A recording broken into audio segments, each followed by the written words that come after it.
तर या देशामध्ये 1871 साली सीटीए होता, क्रिमिनल ट्राईब ऍक्ट. आणि त्या क्रिमिनल ट्राईब ऍक्ट मध्ये या एससी समुदायातली फक्त एकच जात होती, बर. आणि ती म्हणजे मातंग जात. आणि या मातंग जातीला ताई 3 वेळची हजेरी होती. आणि ही हजेरी कधीपर्यंत होती माहिती आहे का? 31 ऑगस्ट 1952 पर्यंत. बर. 1871 साली हा कायदा झाला आणि त्या कायद्यानुसार जो बाळ जन्मता गुन्हेगार म्हणून घोषित करण्यात आलं. आई प्रेग्नंट असेल तर ती प्रेग्नंट असलेल्या पोटातलं बाळ गुन्हेगार म्हणून घोषित करण्यात आलं. आणि वयाच्या 10व्या वर्षी त्याला, जसं कोरोनामध्ये आपल्याला क्वारंटाईन करण्यात आलं होतं ना, तसं 3 तारांचं कुंपण होतं. बरं. आणि त्या 3 तारांच्या कुंपणामध्ये त्यांना ठेवण्यात यायचं. का? म्हणून गुन्हेगार जमात. ही एससी मधल्या कुठल्याही जातीला नव्हतं. बर. आणि डॉक्टर बाबासाहेब आंबेडकरांचं जर आपण स्टेटमेंट वाचला असाल, डॉक्टर बाबासाहेब आंबेडकर काय म्हणतात की मी दापोलीमध्ये राहत असताना, दापोलीचं वर्णन हे स्वर्गापेक्षा चांगलं आहे. कारण इथे जो समाज आहे, आज येथील सवर्णांना लाजवेल इतकी प्रगती बौद्ध धर्मातल्या लोकांनी, म्हणजे तेव्हाच्या तत्कालीन महाराजांनी केली, असं म्हणत होते डॉक्टर बाबासाहेब आंबेडकर. हे स्टेटमेंट कधीच होतं? 10 ते 20च्या दरम्यानचं. आणि म्हणण्याचं कारण काय होतं, तर आम्ही ज्या छावण्यांमध्ये काम करतोय, सैनिकी छावण्यांमध्ये आम्हाला ज्या नोकरीमध्ये संधी मिळाली, त्या संधीमुळे आम्हाला खूप काही मिळालं आणि त्याच्यामुळे आम्ही इथं चांगलं जीवन जगतोय. पण ही संधी मांगांना नव्हती. बर. मांगांना शाळेत जाता येत नव्हतं. त्याला 3 वेळची हजेरी असल्यामुळं इकडे राहायचं. आणि त्याला रोजगार पण मिळत नव्हता. कारण का, रोजगारावर गेलं तर सकाळ दुपार संध्याकाळची हजेरी होती आणि त्याच्यामुळे तिथं पण जाता येत नव्हतं. मग मातंग समाज शिकणार कसा? आता लोक म्हणतात की मांगाची हात बांधली होती का? मग पहिल्यांदा भारत देशामध्ये जेव्हा लोकनियुक्त सरकार निर्माण झालं, त्या सरकारमध्ये नांदेडच्या सीटवरून जिंकणारा माणूस एक मातंग समाजाचा देवराज कांबळे नावाची व्यक्ती होती. आणि कोल्हापूर संस्थानच्या सीटवर ती एससी राखी होती. KL मोरे नावाचे ऍडव्होकेट होते, तेही मातंग समाजाचे होते. आणि त्यांनी तत्कालीन ही परिस्थिती तत्कालीन पंतप्रधानापुढे मांडली आणि हा कायदा 31 ऑगस्ट 1952 संपुष्टात आला.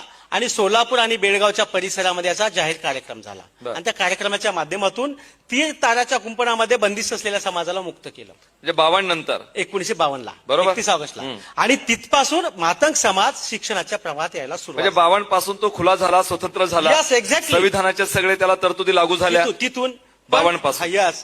तर आता 52च्या नंतर ज्या कुठल्या भरती प्रक्रिया झाल्या, हो, आता 52ला पहिल्यांदा मांगाचं पोरग आणि 198 जाती होत्या. आणि आणखी एक, त्याच्यात आणखी एक फॅक्ट सांगतो तुम्हाला.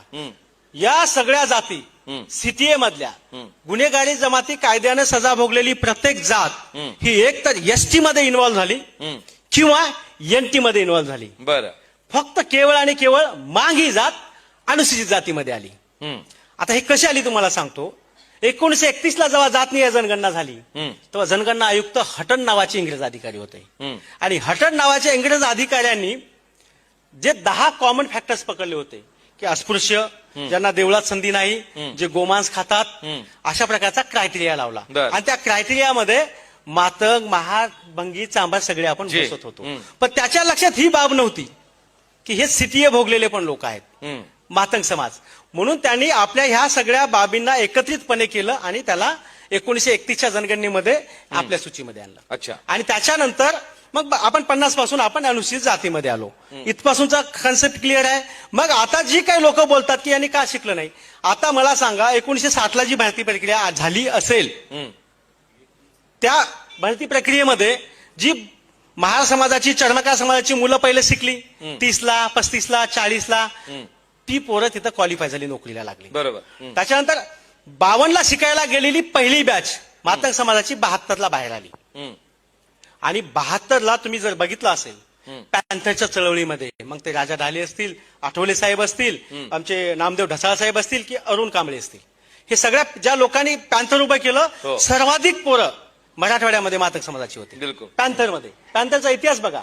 आणि ते का झाली, शिक्षण घेतलं त्यांनी 52 ते 72. आणि तिथं पहिल्यांदा मातंग समाजाची पोरं नोकरीला लागायला लागली 72 पासून पुढे. पण जो गॅप पडला 1871 ते 52, हा जो 70 ते 80 वर्षाचा कालावधी गेला, याच्यामध्ये शिक्षण नव्हतं. आणि या कालावधीमध्ये महार समाजाला, चांभार समाजाला शिक्षणाची संधी होती. म्हणून स्वातंत्र्यानंतर 80च्या दशकापर्यंत नोकऱ्यांमध्ये, संधीमध्ये हे समाज गेले. आता तुम्हाला माहित आहे, मी डॉक्टर झालोय तर माझ्या पोराला फॅसिलिटी जास्त आहेत. त्याच्यामुळे माझा पोरगा आणि इतर लोक जेव्हा कम्पॅरिझनली म्हणजे असं अभ्यास करतील तर माझ्या पुढे जास्त फॅसिलिटी आहेत, मी चांगल्या कार्मेलमध्ये टाकतोय आणि माझाच माता समाजाचा दुसरा बांधव जेडपीच्या शाळेत टाकतोय. बौद्ध समाजाचा एक बांधव त्याला चांगल्या ठिकाणी ठेवतोय नागपूरला, दुसऱ्या इतर समाजाची लोक कुठेतरी बाहेर आहेत. याच्यातून क्वालिटी एज्युकेशन कुणाला मिळालं तर जी त्या काळात नोकरीला लागली आणि त्याच्यामुळे जो विकासाची संधी वाढत गेली बर. आणि हा तफावत वाढत गेली. आणि हे या मागचं जेव्हा लक्षात आलं तर प्रत्येक राज्यातला हा अहवालाने सांगितलं की असं असं झालंय. त्यातल्या मातंग समाजाची ही सगळ्यात मोठी अडचण होती जी कुणालाच माहिती नाही आणि आजवरच्या प्लॅटफॉर्मवर कोणी बोललं पण नाही, बर. कारण का याच्यात एवढा बारकाईने कोणीच बघितलं नाही. मला पण सुरुवातीच्या काळामध्ये जेव्हा आरक्षण उपरी चळवळ निर्माण झाली तेव्हा मला पण वाटलं की हे काहीतरी चुकीचं चाललंय आणि म्हणून मी स्वतः अभ्यास केला, स्वतः पुस्तक लिहिलं आणि त्या सगळ्या देशातल्या चळवळींचा अभ्यास केल्यानंतर लिहिलं आणि माझ्या लक्षात आलं. आता महाराष्ट्राच्या परिस्थितीवर बोलतो. महाराष्ट्रामध्ये आरक्षण उपवर्गाची चळवळ 1982 ला सुरुवात झाली. बर. डॉक्टर बाबासाहेब गोपले होते. इंदिरा गांधीच्या काळामध्ये पहिला आपण सगळेजण महात्मा फुले महामंडळामध्ये होतो. त्याच्यानंतर अण्णाभाऊ साठे महामंडळ निर्माण झालं 1985 ला आणि तिथं पहिल्यांदा आरक्षणाच्या उपवर्गांची सुरुवात झाली. त्याच्यानंतरच्या काळामध्ये तो 2003चा लहुजी साळवे अभ्यास आयोग सगळ्या गोष्टी सोडून देऊया आणि तिथपासून अनेक टप्प्यामध्ये मी स्वतः 2005 पासून या चळवळीत काम करतोय आणि चांगल्या पद्धतीनं पूर्ण महाराष्ट्राचे दौरे केलेत आणि पूर्ण केल्याच्या नंतर जी वास्तव आहे आता आपण म्हणतोय की लहुजी साळवे अभ्यास आयोगाच्या माध्यमातून पुढे आलेल्या शिफारशी आहेत.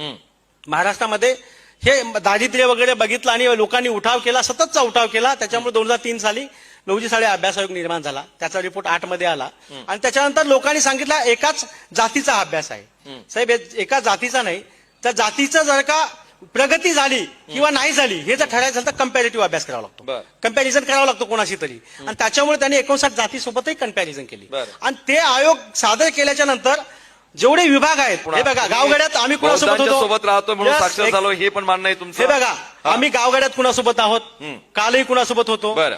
बघ बौद्धांची पोरं शाळेत शिकायला चालली, हा. बौद्धाच्या पोरांनी शहराकडे शहरीकरण केलं तर आमच्यातल्या काही लोकांनी केलं बरं. आणि ते साक्षर झाले. हो. मग ही सुबुद्धी कुठं सचली?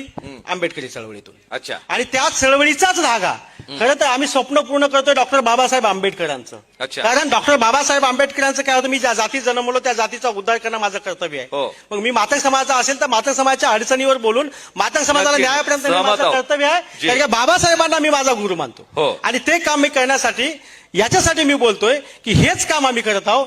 जेव्हा